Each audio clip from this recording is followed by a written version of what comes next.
Hello everyone, how is everybody doing? I hope you've been able to catch up on our breathwork series that we've launched over the last week and a half.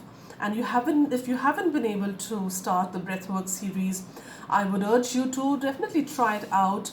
We've done a different model of using the breathwork, and it's simple breathwork series. We have about 6 or 7 series videos as part of that, and Yogini Mridu, who's a Shivanand yoga teacher for the past decade, more than a decade, she is sharing her tips and she's showing you how to improve your breath and how to start getting used to very simple breath work. And I will talk about how breath work has helped me over the years, but that will be in a different video. Today I was coming live, or some of you might be watching this a little later, is because to share what has been happening over the last few days.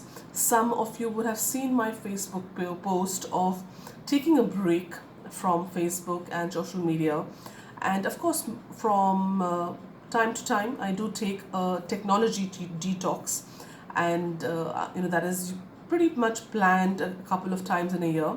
But this particular break was much needed because there were certain energies that were in the world that I needed to work with, and the intensity of those energies was such that I had to bring my focus only to do that. So I'm going to talk about that a little bit here today. So this happened. This was about a couple of days back, and I was part of a dance therapy class, and that's basically movement of the body, and you're working with different elements. So this time you were working with colors and the chakras. And during the time that we were working with the third eye and the crown chakra, I was definitely looking forward to that class because I was wondering what's going to come up. And it definitely, I did not expect what would come up. So as we were doing a particular routine, a memory came to my mind, which was a collective memory. It didn't seem at that time to be my own memory. And that collective memory was just made me think and made me, the voice from the conscious mind and the subconscious mind was the need to apologize. And the feeling was so intense of the overbearing pain that I broke down in the class, and I just could not, I felt that I needed to share that vulnerability with the people who were there as part of that group. And that memory that shook me up so much was the pain that people had gone through during the concentration camps in Germany. During Nazi Germany and the Second World War, there were a lot of atrocities that were done, not just in Germany, of course, but also in Japan and many other parts of the world. There were many other countries that were also not perhaps directly involved, but were involved because they were colonies. In the 1940s, there were a lot of countries that were still colonized by France, by Spain, by Portugal, by the UK, of course, by England specifically, not the UK, but England specifically. And so there were a lot of countries, even though they may not have want to be involved, they did get involved. So this particular memory was a very, very extreme, that I just needed to do some work to apologize for everything that we did and how we, as a human race, let that happen. We let the atrocities happen during the World War II and some of the years that post World War II. And I will also talk about the connection here to the current time. And then after the class, of course, I realized that I needed to do more work because the intensity was just so great. There was a collective consciousness telling me that I needed to do the work. I needed to work with the sorrow, the grief, and the pain that people had gone through. The pain of not just their own physical pain, what had happened, the pain of what we did to families, what we did to a certain section of society, to a certain section of Europe, what we let happen to even by the atomic bombs that were dropped on Hiroshima and Nagasaki. And throughout that century, throughout the 20th century, what we as a human race just let happen. We did not stand up enough, or many of us did not stand up enough compared to what was required. And yes, there is an element of, whatever happened was needed to really transform the human race, to really make a lot of changes in how we, as in different countries, how we look at the human race, how we look at individuals. Of course, that was part of the karmic relationship. But specifically, when I started to delve deeper, I went into that past life, and I realized that I was part of the concentration camp, and I had lost my family. I lost my husband. I lost two small kids, my daughter who was 3-4 years old, and my son who was 6-7 years old. All three of them were basically killed and burnt by the Nazis in the concentration camp. I was somehow saved because I was not a Jew. My husband was a Jew, and by default, of course, my children were. But somehow, I was put inside that, whatever, that enclosure, and then I was pulled out because I was not really a Jew. And there was somebody who had who probably favored me somehow, and I was protected. But I did face burns, and I did face atrocities. I somehow survived the concentration camp. So that period of being in the concentration camp was perhaps almost 1.5-2 years. And after whatever happened in my to my family, I did continue to be part of it. I was working with the people to serve food, to help around the prisoners who were there. And after the surrender of Germany, or Germany was captured, I survived, and I lived for another 10 to 20 years. And that period of time, that lifetime was so painful, from not so much of the physical pain, but really of the mental torture and the emotional pain. And some of you might have experienced this maybe in your sleep, or you might have experienced it during deep meditation, those of you who meditate, or if you have been, you've ever been part of any meditative practices, even in your in corporate life, you've had well-being events or wellness events where you've been part of it. Sometimes these memories just come and we ignore them, and we don't know what we're talking about, and we're like, oh, weird, I probably watched that movie and that's where it's coming from. But sometimes it's good to delve and dive deeper into why would a particular memory come to you and evoke certain reactions or responses in you, right? And for me, it was those when I saw that particular lifetime, and then I worked on healing that particular lifetime. So for me, it was more of healing all the people, all the families, all the lives that were lost in the concentration camps, all the lives that were lost in the World War II and the World War before that.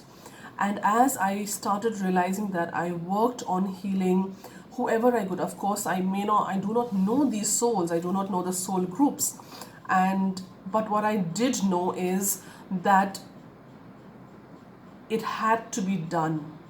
And I am not questioning or did I have to do it, or was I chosen? And that's not the point. The point is not if you are special or you're the chosen one. It's not about that. The point is, if there is a memory coming to you, if there is something in your subconscious, if there is something that your intuition is talking to you about again and again, and you're pushing it aside, there is something there. And it is as simple as that. Our, what we call as God, or what we call as the higher consciousness, it is the collective consciousness. All of us are made of energy, and all of us are connected. The current situation that is happening across the world proves that even if somebody is thousands of miles away, we are still connected. And it's not just through air, we are still connected because it is all energy. And so tapping into that energetic field, we can also heal not just the current time, we can also heal the past. And it also made me think that I'm sure there are others who have done that. There are so many ascended masters and learned masters and spiritual guides who would have probably done that.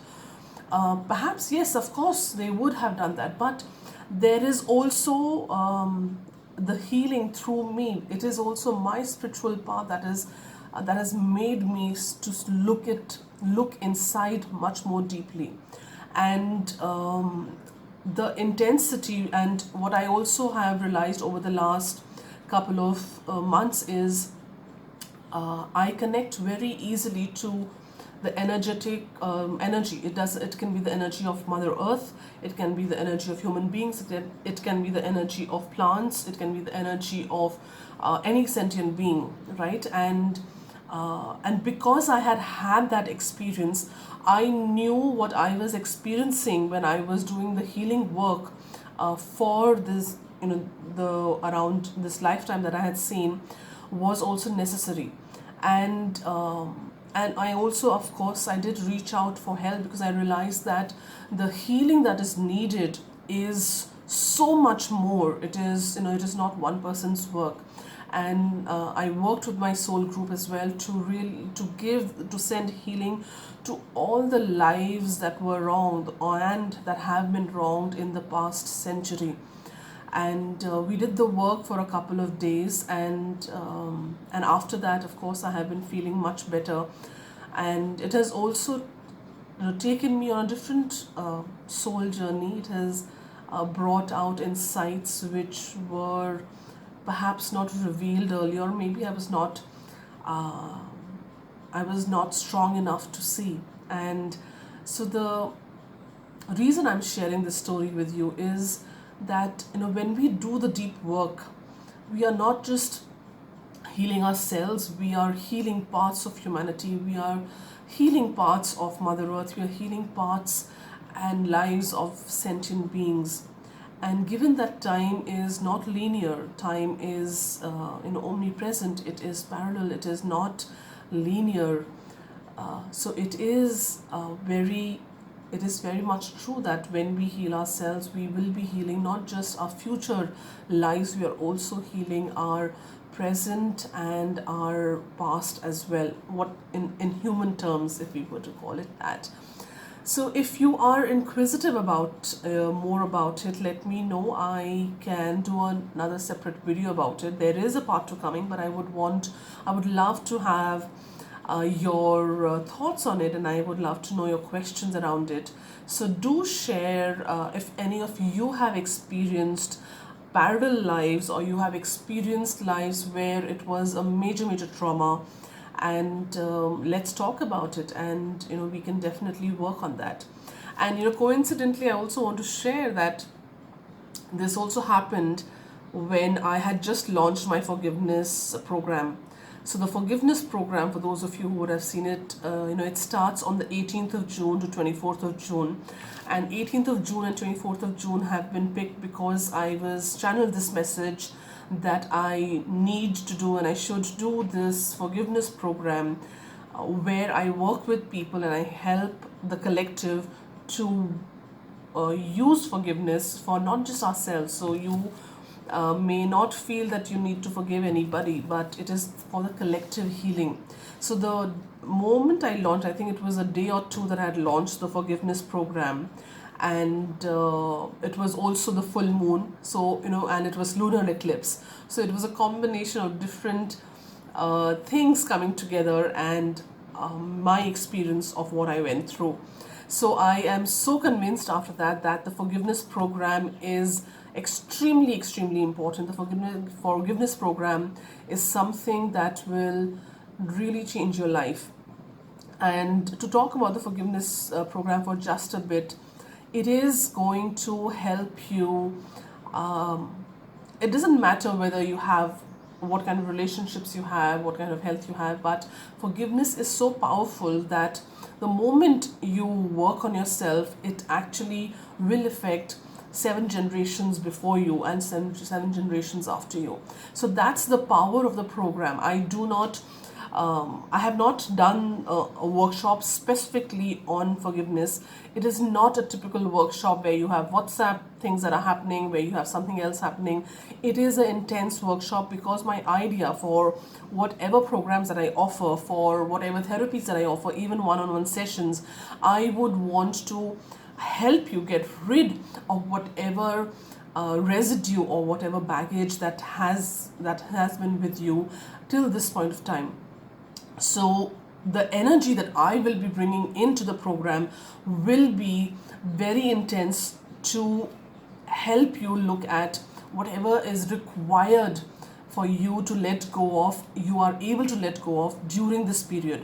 And 18th June to 24th June, as some of you might know, we also have the solar eclipse. We also have a lot of planets. I think there are five or more than five planets that are retrograde during this time. And I think one planet is also coming out of retrograde, but so it is a very, very potent time, and that's the reason why I chose a 5-day or 6-day workshop and not a 1-day workshop or just a 2-hour workshop, because the message that was channeled, that use and help people to utilize this time between 18th June to 24th June to really turn around and be prepared for the rest of 2020. So if you're interested, you can definitely personal message me, or you can also message me on my Facebook page or here on the YouTube channel. And I look forward to connecting with you soon, and let me know your comments on the experience that I shared. And thank you so much for listening, and stay blessed and stay happy. Thank you so much.